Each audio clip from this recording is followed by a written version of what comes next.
Vous allez nous expliquer un peu comment vous avez pu choisir ce jour. Alhamdulillah, wa salatu wa salam ala rasulillahi wa ala alihi wa sahbihi wa sallama tasliman kassira. Nous remercions infiniment Dieu qui nous a coiffé de ses grâces immenses dont nous ne pouvons point finir de dénombrer. Paix et salut sur le prophète Muhammad sallallahu alayhi wa sallam. Nous voyons aujourd'hui le jour de la fête de Ramadan. Le jour de la fête de Ramadan, ce n'est pas un jour qu'on choisit au hasard. Ça a des conditions coraniques et des conditions de la sunna du prophète Muhammad sallallahu alayhi wa sallam. Parmi tant d'autres conditions, le Coran nous a certifié en nous disant Faman shahida minkum shahra falyasum. Celui qui a témoigné le mois de Ramadan, que cette personne jeûne. C'est la même manière celui qui a témoigné après le mois qui vient, après le mois de Ramadan, le mois qui vient, que cette personne interrompe le jeûne et fêter. Donc c'est ça, Dieu, le prophète Muhammad sallallahu alayhi wa sallam nous a clarifié dans l'un de ses hadiths en nous disant Soumu li ru'yatihi wa aftiru li ru'yatihi. Jeûnez si vous voyez le croissant du mois de Ramadan et rompez le jeûne si vous voyez le croissant du mois de Shawwal. Donc c'est comme ça le jour de la fête d'aujourd'hui a été choisi. Donc nous ne sommes pas levés pour choisir ce jour. On a essayé de voir est-ce que nous avons constaté le croissant du mois de Shawwal. Donc, et pour constater le croissant du mois de Shawwal, c'est avec maintenant des appareils qui sont tellement sophistiqués. Donc, c'est parmi tant d'autres, comment dirais-je, notre pays, l'Arabie Saoudite, c'est lui qui a cherché tous ces moyens, voies et moyens, et il a identifié le mois de Shawwal. Et pour cela, le jour, aujourd'hui, vendredi, est déclaré premier jour du mois de Shawwal, qui est le jour de la fête de l'Aïd al-Fitr. Et le serment de ce jour, oui, ça parle de quoi? Vous pouvez nous donner un peu le résumé? Ok.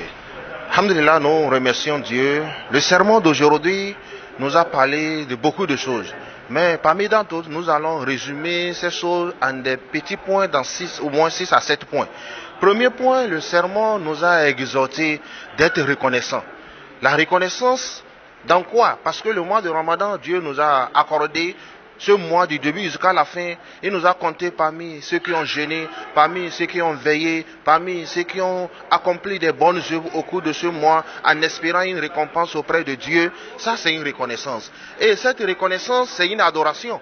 Et Dieu le Tout-Puissant a pris l'engagement d'augmenter du bien à ceux qui sont reconnaissants après les avoir octroyés, après les avoir donné un bienfait. Et Dieu le Tout-Puissant l'a certifié par ses thèmes et dit la in shakartum la azidannakum wa la in kafartum inna azabi la shadid. Si vous êtes reconnaissant de ce que je vous ai donné, de ce que je vous ai octroyé, la azidannakum, je vais vous augmenter des biens provenant de moi. Wa la in kafartum. Mais si vous devenez ingrat après vous avoir octroyé des biens provenant de moi, inna azabi la shadid, mon châtiment est tellement douloureux. Donc c'est le premier point que le sermon nous a exhorté d'être reconnaissant. Second point, après avoir été reconnaissant, il faut que nous soyons fiers d'être musulmans. Parce que si Dieu le Tout-Puissant t'a choisi cette religion, il faut que tu sois fier. Il faut que tu sois fier. Si tu veux savoir cette fierté, il faut regarder les religions à côté. Dans quoi ils sont, dans les comportements, dans les morales, dans quoi ils sont. Et nous voyons l'islam, c'est une religion qui est tellement complète. Il est complète dans ses recommandations, il est complète dans ses interdits, il est complète dans son comportement et il est complète dans sa morale. Donc nous devons être fiers d'être musulmans. Et troisième point, il faut que nous soyons ceux qui vont demeurer dans l'adoration. Il ne faut pas que si le mois de Ramadan finisse, on va croiser les bras, on ne va pas adorer. Non, Dieu le Tout-Puissant nous a interpellés d'être continuels dans l'adoration de Dieu. Et Dieu le Tout-Puissant dit Wa abudu rabbaka hatta ya'tiyaka al-yakin. Adore ton Seigneur jusqu'à ce que la certitude te parvienne. C'est-à-dire tu dois adorer Dieu jusqu'à ce que la mort te parvienne. Donc on ne va pas adorer Dieu une fois que le mois de Ramadan finit. Nous allons croiser les bras. En ce temps, nous ne sommes pas adorateurs de Dieu. Nous revenons à être un adorateur du mois qui est une créature. Donc ça veut dire nous sommes en train d'associer à Allah, qu'Allah nous en préserve. Donc secondo, si nous voyons que comment dire, quatrième point, si nous voyons que le mois de Ramadan termine et nous voyons terminer l'adoration Et une fois que nous voyons cela, ça veut dire notre jeûne au cours du mois de Ramadan et nos actes d'adoration ne sont pas acceptés.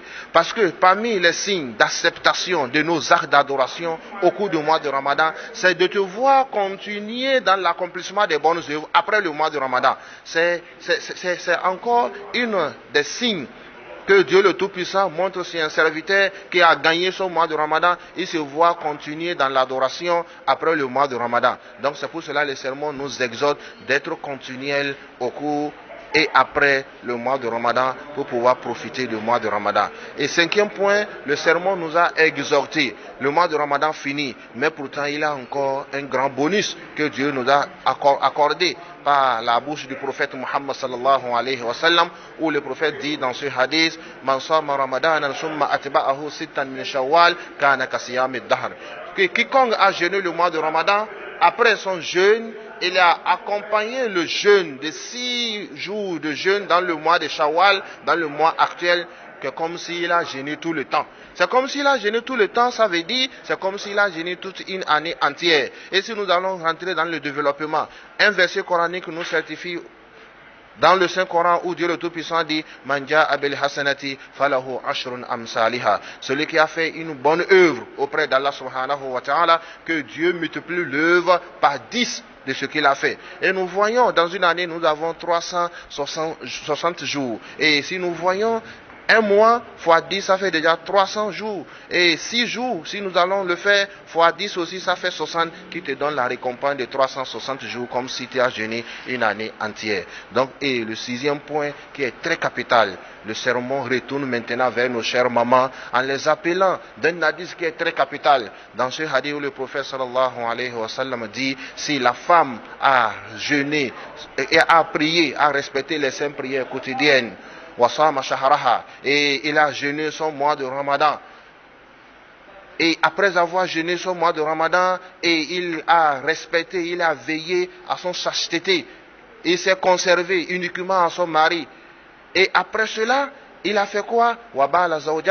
Et il a obéi à son époux, à son mari, que le jour du Juma dernier, Dieu lui ouvre tous les 8 portes du paradis en la demandant de choisir l'une de ces portes pour avoir l'accès au paradis. C'est énorme. Donc c'est le sixième point que le sermon nous a exhorté. Et enfin maintenant, pour finir, le sermon nous montre que le mois de Ramadan est fini. De façon générale, l'adoration n'est pas finie. Nous devons continuer à adorer Dieu afin de pouvoir avoir une relation perpétuelle avec Dieu pour profiter de nos actes d'adoration, pour que le paradis nous soit garanti, afin que nous puissions concrétiser même le but du jeûne, qui n'est rien d'autre que de concrétiser la foi. Donc c'est ce que le sermon d'aujourd'hui nous a parlé en ce qui concerne l'exhortation des fidèles sur le chemin d'Allah. Qu'Allah donne la compréhension. Merci.